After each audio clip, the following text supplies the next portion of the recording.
ಭಾರತದ ಆಯುಧ ಕಂಡು ಜಗತ್ತಿಗೆ ಶಾಕ್. ದೇಶ ವಿದೇಶಗಳಿಂದ ಭರ್ಜರಿ ಬೇಡಿಕೆ. ಭಾರತದ ರಫ್ತಿಗೆ ಸುವರ್ಣ ಯುಗ. ನಮಸ್ಕಾರ ಸ್ನೇಹಿತರೆ, mastmagga.comಗೆ ಸ್ವಾಗತ. ನಾನು ಅಮರ್ ಪ್ರಸಾದ್. ಸ್ನೇಹಿತರೆ, ಭಾರತ ಹಾಗೂ ಪಾಕಿಸ್ತಾನ ಯುದ್ಧ ಆಗಿ ಪಾಕಿಸ್ತಾನದ ಕೊಬ್ಬೆಲ್ಲ ಇಳಿದ ಮೇಲೆ ಭಾರತಕ್ಕೆ ಈಗ ಮತ್ತೊಂದು ದೊಡ್ಡ ಸಕ್ಸಸ್ ಸಿಕ್ಕಿದೆ. ಭಾರತದ ಆಯುಧಗಳ ಬಗ್ಗೆ ವಿಶ್ವ ಅಚ್ಚರಿ ವ್ಯಕ್ತಪಡಿಸ್ತಾ ಇದೆ. ಯಾವ ಮಟ್ಟಿಗಂದ್ರೆ ಆಪರೇಷನ್ ಸಿಂಧೂರ್ ನಂತರ ಚೀನಾದ ಡಿಫೆನ್ಸ್ ಸ್ಟಾಕ್ಸ್ ತುಂಬಾ ಏರಿಕೆ ಕಂಡಿದ್ವು. ನಾವು 5 ಫೈಟರ್ ಜೆಟ್ ಹೊಡೆದಿದ್ವಿ ಅಂತ ಪಾಕ್ ಹೇಳಿದ್ದನ್ನ ಯಥಾವತ್ತಾಗಿ ಒಂದಷ್ಟು ರಾಷ್ಟ್ರಗಳು ಕಾಪಿ ಮಾಡಿದ್ವು. ಅದು ಮಾರುಕಟ್ಟೆ ಮೇಲೂ ಪ್ರಭಾವ ಬೀರಿ ಚೀನಾದ ಒಂದಷ್ಟು ಸ್ಟಾಕ್ಸ್ ಹೆಚ್ಚಾಗಿದ್ವು. ಆದರೆ ಭಾರತೀಯ ವಾಯುಪಡೆ ಸಾಕ್ಷ್ಯ ಸಮೇತ ಎಲ್ಲವನ್ನ ಜಗತ್ತಿನ ಮುಂದೆ ಪ್ರೆಸ್ ಕಾನ್ಫರೆನ್ಸ್ ಮಾಡಿ ತೆರೆದಿಡ್ತೋ ಅದಾದ ಮೇಲೆ ಚೀನಾ ಡಿಫೆನ್ಸ್ ಸ್ಟಾಕ್ಸ್ ಧಡಾರ್ ಅಂತ ಬಿದ್ದಿದೆ. 9% ಅಧಿಕ ಪತನ ಆಗಿದೆ. ಅತ್ತ ಭಾರತದ ಸ್ಟಾಕ್ಗಳು ಭರ್ಜರಿ ಏರಿಕೆ ಕಂಡಿದ್ದಾವೆ. ಇಡೀ ಜಗತ್ತು ಭಾರತದ ಆಯುಧಗಳ ಕಡೆಗೆ ಮುಖ ಮಾಡ್ತಾ ಇದೆ. ಇದರೊಂದಿಗೆ ಪಾಕಿಸ್ತಾನ ಜೊತೆಗಿನ ಯುದ್ಧ ಭಾರತದ ಆಯುಧ ರಫ್ತಿಗೆ ಸುವರ್ಣ ಕಾಲ ಅಂತ ಪರಿಗಣಿಸಲಾಗ್ತಾ ಇದೆ. ಖುದ್ದು PM ನರೇಂದ್ರ ಮೋದಿ ತಮ್ಮ ಮೊದಲ ಸ್ಪೀಚ್ನಲ್ಲಿ ಆಪರೇಷನ್ ಸಿಂಧೂರ್ ಬಳಿಕ ಮೇಡ್ ಇನ್ ಇಂಡಿಯಾ ಡಿಫೆನ್ಸ್ ಪ್ರಾಡಕ್ಟ್ಸ್ಗಳಿಗೆ ಅವುಗಳ ಸುವರ್ಣ ಕಾಲ ಬಂದಾಗಿದೆ ಅಂತ ಹೇಳಿದ್ರು. ಹಾಗಿದ್ರೆ ಏನಿದು ಭಾರತ ಆಯುಧ ಮಾರುಕಟ್ಟೆಯಲ್ಲಿ ಆಗ್ತಿರೋ ಬೆಳವಣಿಗೆ? ಇಡೀ ಜಗತ್ತು ಈ ಕಡೆ ನೋಡ್ತಿರೋದು ಯಾಕೆ? ಕ್ವಿಕ್ ಆಗಿ ನೋಡ್ತಾ ಹೋಗೋಣ. ಕಡೆ ತನಕ ಮಿಸ್ ಮಾಡಿದೆ ನೋಡಿ. ನುಗ್ಗಿ ಹೊಡೆದ ಭಾರತದ ಅಸ್ತ್ರಗಳು ತಿರುಗಿ ನೋಡ್ತಾ ಇದೆ ಇಡೀ ಜಗತ್ತು. ಸ್ನೇಹಿತರೆ, ಭಾರತ ಮತ್ತು ಅದರ ಆಯುಧಗಳು ಇದನ್ನ ಕೇಳಿದ್ರೂ ಕೂಡ ಜಗತ್ತಿಗೆ ಒಂದು ಅಸಡ್ಡೆ ಇತ್ತು. ಭಾರತೀಯರಿಗೂ ಕೂಡ, ನಮ್ಮ ಸೇನೆ ಮತ್ತು ಸರ್ಕಾರಗಳಿಗೂ ಕೂಡ ಅದು ಎಲ್ಲೂ ರಿಯಲ್ ವರ್ಲ್ಡ್ನಲ್ಲಿ ಯೂಸೇ ಆಗಿರಲಿಲ್ವಲ್ಲ.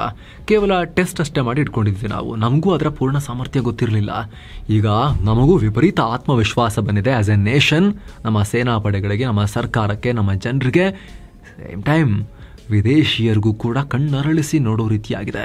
ಪಾಕಿಸ್ತಾನ ಬತ್ತಳಿಕೆಯಲ್ಲಿದ್ದ ದೊಡ್ಡ ಸಂಖ್ಯೆಯಲ್ಲಿದ್ದ made in China so called hi tech ಆಯುಧಗಳನ್ನ ಭಾರತದ ಆಯುಧಗಳು ಮಣಿಸಿವೆ.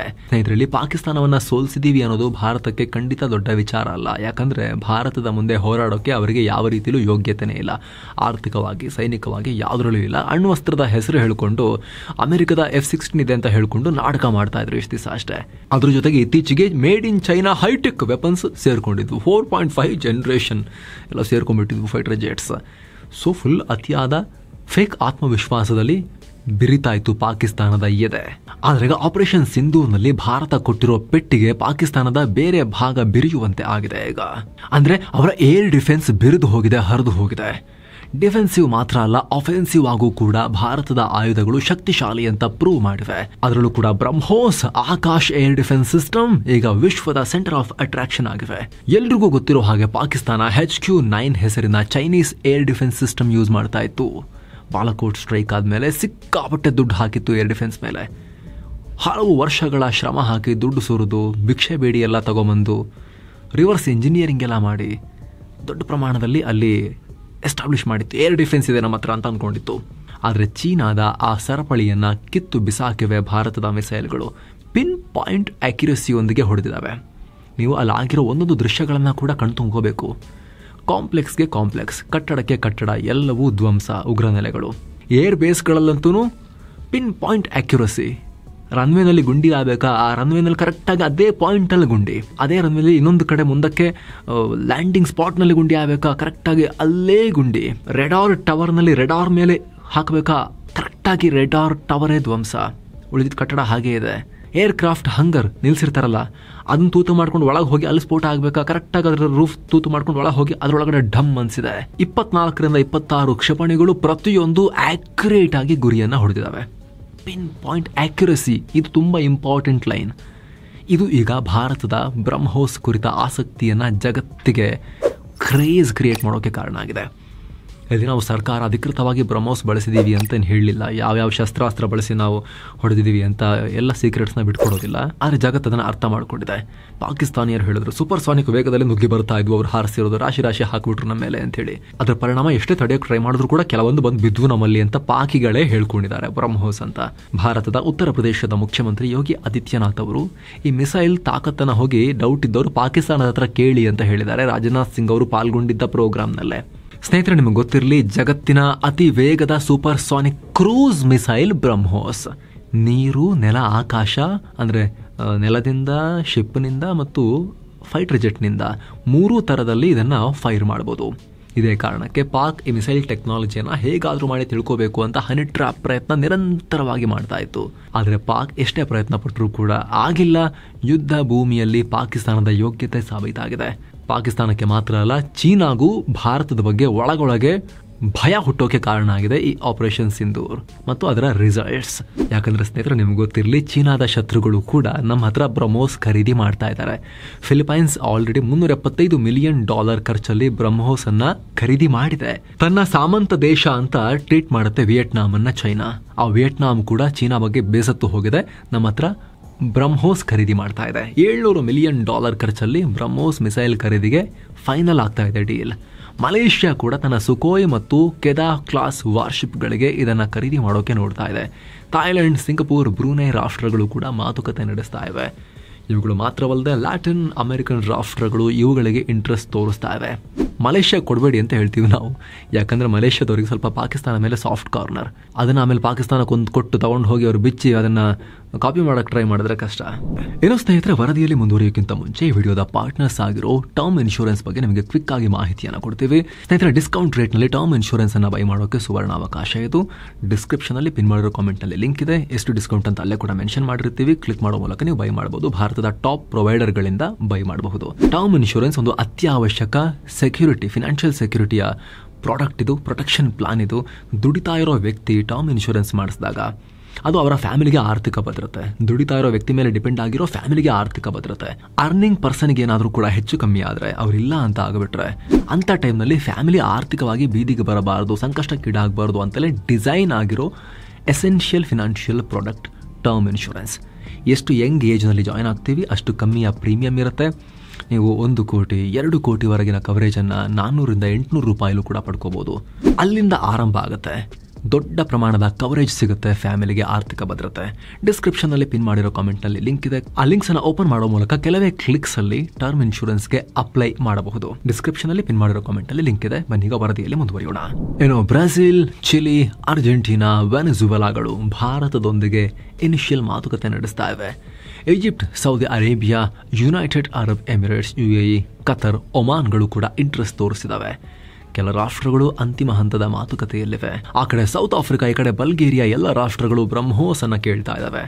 ಸೊ ಇಷ್ಟು ದಿನ ತಗೊಳ್ಳೋ ಬೇಡುವ ಅಂತ ಇದ್ದ ರಾಷ್ಟ್ರಗಳಿಗೆ, ಯಾವುದೋ ದೊಡ್ಡ ಯುದ್ಧದಲ್ಲಿ ಪಾಲ್ಗೊಂಡಿದ್ದಿನ್ನೂ ಸಾಬೀತಾಗಲಿಲ್ವಲ್ಲ ಅಂತ ಯೋಚನೆ ಮಾಡ್ತಿದ್ದ ರಾಷ್ಟ್ರಗಳಿಗೆ, ಜೊತೆಗೆ ಭಾರತ ಟೆಕ್ನಾಲಜಿಗೆ ಅಮೆರಿಕದ ಮುಂದೆ ಕಂಪೇರ್ ಮಾಡಿದ್ರೆ, ಯುರೋಪ್ ಮುಂದೆ ಕಂಪೇರ್ ಮಾಡಿದ್ರೆ ಟೆಕ್ನಾಲಜಿಗೆ ಅಷ್ಟೊಂದು ಇವರಿನ್ನೂ ಪ್ರೂವನ್ ಅಲ್ವಲ್ಲ ಅಂತೆಲ್ಲ ಅನುಮಾನ ಪಡ್ತಾ ಇದ್ದವರಿಗೆ ಭಾರತ ಈಗ ಕಣ್ಣರಳಿಸಿ ನೋಡೋ ರೀತಿಯಲ್ಲಿ ಕಣ್ಣಿಗೆ ಬೆಳಕನ್ನು ಬಿಟ್ಟಿದೆ. ನೋಡ್ರಪ್ಪ ನಮ್ಮ ಸಾಮರ್ಥ್ಯ ಅಂತ. ಅದರಲ್ಲೂ ಕೂಡ ಆಲ್ರೆಡಿ ಸೂಪರ್ ಪವರ್ ಆಗಿಬಿಟ್ಟಿದ್ದೀನಿ, ಅಮೆರಿಕ ಇಲ್ಲ ನಾನೇ ಅಂತ ಹೇಳ್ತಾ ಇರೋ ಚೀನಾ ಆಯುಧಗಳನ್ನೇ ಬ್ರಹ್ಮೋಸ್ ಬಿಟ್ಟಿಲ್ಲ.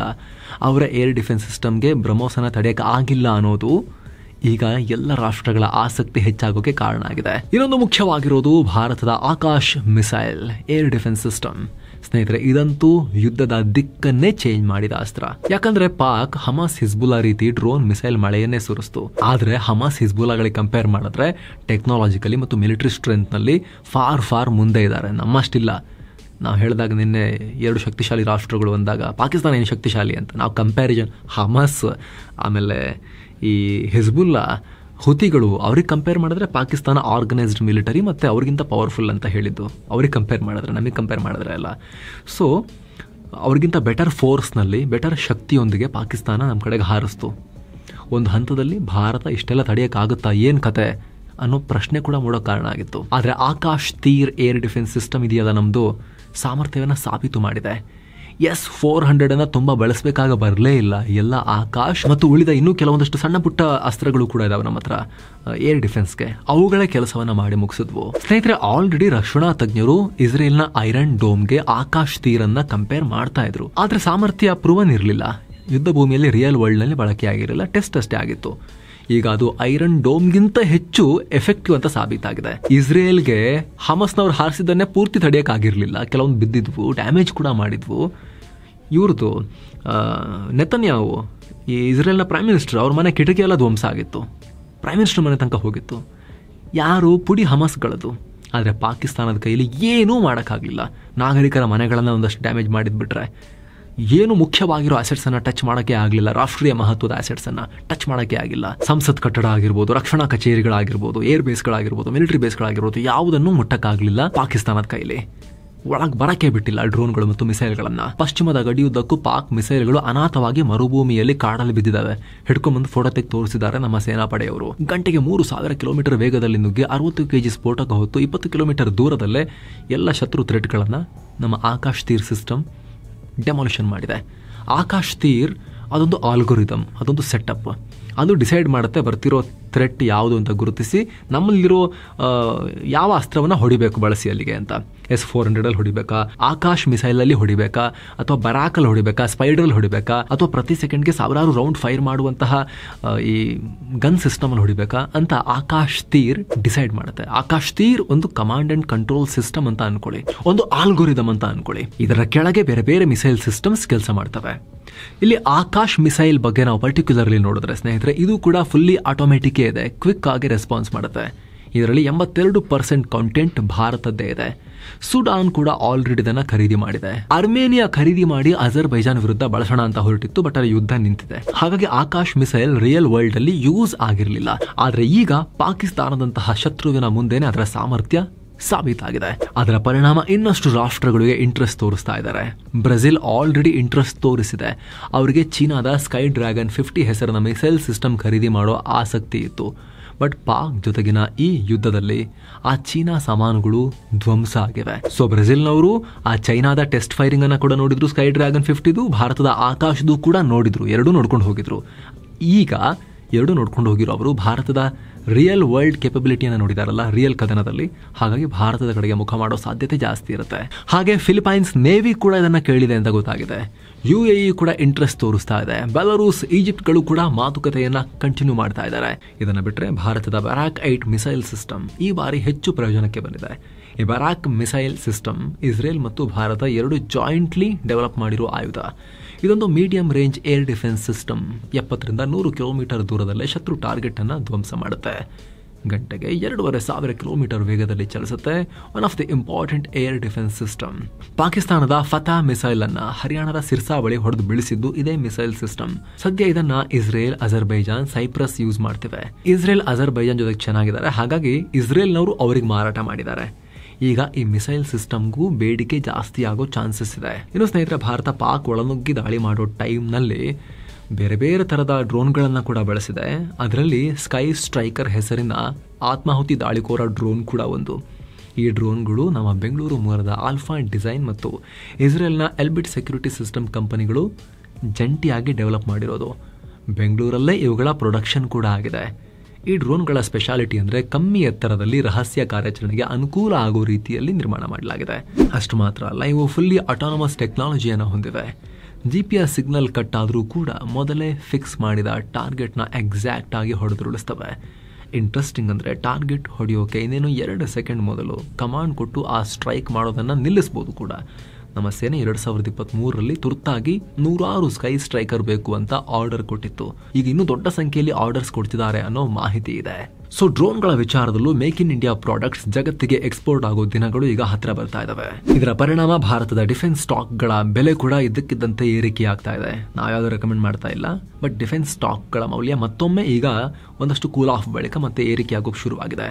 Air craft manufacturing company HAL ಷೇರುಗಳು ಕೂಡ ಪಿಕಪ್ ಆಗ್ತಾ ಇದಾವೆ. ಭಾರತ್ ಎಲೆಕ್ಟ್ರಾನಿಕ್ಸ್ ಲಿಮಿಟೆಡ್ ಕೂಡ ಭಾರಿ ಜಂಪ್ ಕಂಡಿದೆ. ಆಕಾಶ್ ಮಿಸೈಲ್ಗಳನ್ನು ಮ್ಯಾನುಫ್ಯಾಕ್ಚರ್ ಮಾಡೋ ಭಾರತ್ ಡೈನಾಮಿಕ್ಸ್ ಲಿಮಿಟೆಡ್ BDL ಭಾರಿ ಏರಿಕೆಯನ್ನ ಕಂಡಿದೆ. ಆಂಟಿ ಡ್ರೋನ್ ವೆಪನ್ ತಯಾರಿಸೋ ಜೆನ್ಟೆಕ್ ಅದು ಕೂಡ ಬಹಳ ಏರಿಕೆಯನ್ನ ಕಂಡಿದೆ. Electronic warfare company data pattern ಕೂಡ ಷೇರುಗಳ ಮೌಲ್ಯ ಜಂಪ್ ಆಗಿದೆ. ಸ್ನೇಹಿತರೆ, ಮೊನ್ನೆ ಅಮೆರಿಕನ್ ಮಿಲಿಟರಿ ತಜ್ಞ ಮಾಜಿ ಸೇನಾಧಿಕಾರಿ ಜಾನ್ ಸ್ಪೆನ್ಸರ್ ಒಂದು ಪೋಸ್ಟ್ ಮಾಡಿದ್ರು. 4 ದಿನಗಳ ಕಾದಾಟದ ನಂತರ ಹೇಳ್ತಾ ಇದ್ದೀನಿ, ನಿಶ್ಚಿತವಾಗಿ ದೊಡ್ಡ ಜಯವನ್ನ ಭಾರತ ಸಾಧಿಸಿದೆ. ಆಪರೇಷನ್ ಸಿಂಧೂರ್ ಅವರ ಮಿಲಿಟರಿ ಶಕ್ತಿಯನ್ನು ಜಗತ್ತಿಗೆ ತೋರಿಸಿದೆ. ಅವರ ಸ್ಟ್ರಾಟಜಿಯನ್ನು, ಹೊಸ ಸೆಕ್ಯೂರಿಟಿ ಡಾಕ್ಟ್ರಿನ್ ಅನ್ನ ಪ್ರದರ್ಶನ ಮಾಡಿದೆ. ಅದು ಖಂಡಿತ ಸಾಂಕೇತಿಕ ಶಕ್ತಿಯಾಗಿರಲಿಲ್ಲ, ಇಟ್ ವಾಸ್ ಡಿಸೈಸಿವ್ ಪವರ್. ಇದೊಂದು ಕ್ಲಿಯರ್ ವಿಕ್ಟರಿ ಅಂತ ಹೇಳಿಕೆಯನ್ನು ಕೊಟ್ಟರು. ಸೊ ಭಾರತದ ಅಸ್ತ್ರಗಳು ವರ್ಲ್ಡ್ ಸ್ಟೇಜ್ನಲ್ಲಿ ಗ್ರ್ಯಾಂಡ್ ಎಂಟ್ರಿಯನ್ನ ಕೊಟ್ಟಿವೆ. ಹಾಗಂತ ಈಗ ಹೇಳಿರೋದು ಮಾತ್ರ ಅಲ್ಲ, ಇನ್ನೂ ಸಾಕಷ್ಟಿವೆ ನಮ್ಮ ಹತ್ರ. Pinaka multiple launch rocket systems ಇವೆ. ಇವುಗಳು ಅಟ್ಯಾಕ್ ಮಾಡೋ ಅಸ್ತ್ರಗಳು.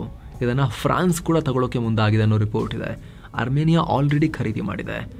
ಸೊ ಇನ್ನಷ್ಟು ಎಫೆಕ್ಟಿವ್ ಆಗಿ ನಾವು ಇನೋವೇಟ್ ಮಾಡಬೇಕು, ಈಗಿರೋದನ್ನು ಇನ್ನಷ್ಟು ಬಲಯುತಗೊಳಿಸಬೇಕು, ಇನ್ನು ಫ್ಯೂಚರಿಸ್ಟಿಕ್ ಆಯುಧಗಳನ್ನು ಕಂಡುಹಿಡಿಯಬೇಕು, ಜಗತ್ತು ನಮ್ಮ ಹತ್ರ ಖರೀದಿ ಮಾಡಂಗೆ ಆಗಬೇಕು ಅನ್ನೋದೇ ಭಾರತೀಯರ ಆಸೆ. ಅದರಲ್ಲೂ ಸ್ನೇಹಿತರೆ, ಕಳೆದ 8-10 ವರ್ಷಗಳಲ್ಲಿ ಹೊಸ ದಿಕ್ಕಿನ ಕಡೆಗೆ ಡಿಫೆನ್ಸ್ ಎಕ್ಸ್ಪೋರ್ಟ್ಸ್ ಆಗ್ತಾ ಇದೆ. ಅತ್ಯಾಧುನಿಕ ಮಿಲಿಟರಿ ಪ್ಲಾಟ್ಫಾರ್ಮ್ಸ್ ಮತ್ತು ಟೆಕ್ನಾಲಜೀಸ್ ಅನ್ನ ಸ್ವಂತ ತಯಾರಿಸಿ ರಫ್ತು ಮಾಡ್ತಾ ಇದ್ದೀವಿ. ಡಾರ್ನಿಯರ್ 228 ಏರ್ಕ್ರಾಫ್ಟ್, 155 mm ATAG ಅಂದರೆ ಅಡ್ವಾನ್ಸ್ ಟೋರ್ಡ್ ಆರ್ಟಿಲರಿ ಗನ್ಸ್, ರೇಡಾರ್ಸ್, ಸಿಮ್ಯುಲೇಟರ್ಸ್, ಹಾಗೆ mine protected and armoured vehicle, Pinaka multiple launch rocket system, ಮದ್ದುಗುಂಡುಗಳು, ಥರ್ಮಲ್ ಇಮೇಜರ್ಸ್, ಹೀಗೆ ನಾನಾ ತರಹದ ಡಿಫೆನ್ಸ್ ಎಕ್ವಿಪ್ಮೆಂಟ್ಸ್ ಅನ್ನ ತಯಾರಿಸಿ, ಕಾಂಪೊನೆಂಟ್ಸ್ ಅನ್ನ ತಯಾರಿಸಿ, ಏವಿಯಾನಿಕ್ ಪಾರ್ಟ್ಸ್ ಅನ್ನ ತಯಾರಿಸಿ ಸಪ್ಲೈ ಮಾಡ್ತಾ ಇದ್ದೀವಿ. ಭಾರತದ ಡಿಫೆನ್ಸ್ ಎಕ್ಸ್ಪೋರ್ಟ್ ಹೇಗೆ ಇಂಪ್ರೂವ್ ಆಗ್ತಿದೆ ಅಂತ ನಂಬರಲ್ಲಿ ನೋಡಿದ್ರೆ ನಾವು 2016-17ರಲ್ಲಿ 1521 ಕೋಟಿ ರೂಪಾಯಿ ಅಷ್ಟು ಮಾತ್ರ ರಫ್ತು ಮಾಡ್ತಿದ್ವಿ, ಬರೀ 1,500 ಕೋಟಿ. ಆದರೆ 2017-18ರಲ್ಲಿ ಅದು 4,500 ಕೋಟಿಗೆ ಹೋಯಿತು.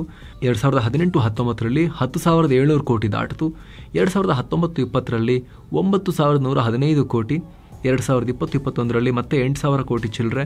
2021-22ರಲ್ಲಿ 12,500 ಕೋಟಿ ದಾಟಿತು. 2022-23ರಲ್ಲಿ 15,920 ಕೋಟಿಗೆ ಏರಿಕೆಯಾಗಿದೆ. 2024-25ರಲ್ಲಂತೂ 23,622 ಕೋಟಿ ರೂಪಾಯಿಗೆ ಏರಿಕೆಯಾಗಿದೆ. ಮುಂದಿನ ದಿನಗಳಲ್ಲಿ ಇದು ವೇಗವಾಗಿ ಡಬ್ಲಿಂಗ್ ಆಗ್ತಾ ಹೋಗೋ ಎಲ್ಲ ನಿರೀಕ್ಷೆ ಇದೆ. ಈ ಮೂಲಕ ಸಾಫ್ಟ್ ಪವರ್ ಜೊತೆಗೆ ಭಾರತದ ಹಾರ್ಡ್ ಪವರ್ ಕೂಡ ಜಾಗತಿಕವಾಗಿ ಇಂಪ್ರೂವ್ ಆಗ್ತಿರುವುದರ ಸಂಕೇತ ಸಿಗ್ತಾ ಇದೆ. ಆಪರೇಷನ್ ಸಿಂಧೂರ್ ಮೂಲಕ ಇದಕ್ಕೆಲ್ಲದಕ್ಕೂ ಕೂಡ ದೊಡ್ಡ ಹೊಸ ಸ್ಟ್ರೆಂತ್ ಈಗ ಬಂದಿದೆ. ಮತ್ತೆ ಭೇಟಿ ಆಗ್ತಿರೋಣ. ಆಗಲೇ ಹೇಳಿದ ಟರ್ಮ್ ಇನ್ಶೂರೆನ್ಸ್ ಪ್ಲಾನ್ಗಳ ಲಿಂಕ್ ಡಿಸ್ಕ್ರಿಪ್ಷನ್ ಮತ್ತು ಪಿನ್ ಮಾಡಿರೋ ಕಾಮೆಂಟ್ನಲ್ಲಿದೆ. ಕ್ಲಿಕ್ ಮಾಡೋ ಮೂಲಕ ನೀವು ಭಾರತದ ಟಾಪ್ ಪ್ರೊವೈಡರ್ಗಳ ಪ್ಲಾನ್ಗಳನ್ನು ಕಂಪೇರ್ ಮಾಡಿ ನಿಮ್ಮ ಏಜ್ಗೆ, ನಿಮ್ಮ ಇನ್ಕಮ್ಗೆ ಎಷ್ಟು ಕವರೇಜ್ ಬೇಕು, 1 ಕೋಟಿ ಬೇಕಾ, 2 ಕೋಟಿಯ ಕವರೇಜ್ ಬೇಕಾ, ಅದಕ್ಕೆ ನಿಮ್ಮ ಏಜ್ಗೆ ಎಷ್ಟು ಪ್ರೀಮಿಯಂ ಬರುತ್ತೆ ಎಲ್ಲವನ್ನ ಕ್ಯಾಲ್ಕುಲೇಟ್ ಮಾಡಿ ಎಕ್ಸ್ಟ್ರಾ ಫೀಚರ್ಸ್ ಆ್ಯಡ್ ಮಾಡಿಕೊಂಡು ಡಿಸ್ಕೌಂಟ್ ಎಷ್ಟಿದೆ ಅಂತ ಚೆಕ್ ಮಾಡಿಕೊಂಡು ಅಪ್ಲೈ ಮಾಡ್ಬೋದು. ಆ ಮೂಲಕ ನಿಮ್ಮ ಫ್ಯಾಮಿಲಿಗೆ ಆರ್ಥಿಕ ಭದ್ರತೆಯನ್ನು ಕೊಡ್ಬೋದು. ಡಿಸ್ಕ್ರಿಪ್ಷನಲ್ಲಿ ಪಿನ್ ಮಾಡಿರೋ ಕಾಮೆಂಟಲ್ಲಿ ಲಿಂಕ್ ಇದೆ. ಮತ್ತೆ ಭೇಟಿ ಆಗ್ತಿರೋಣ. ನಮಸ್ತೆ.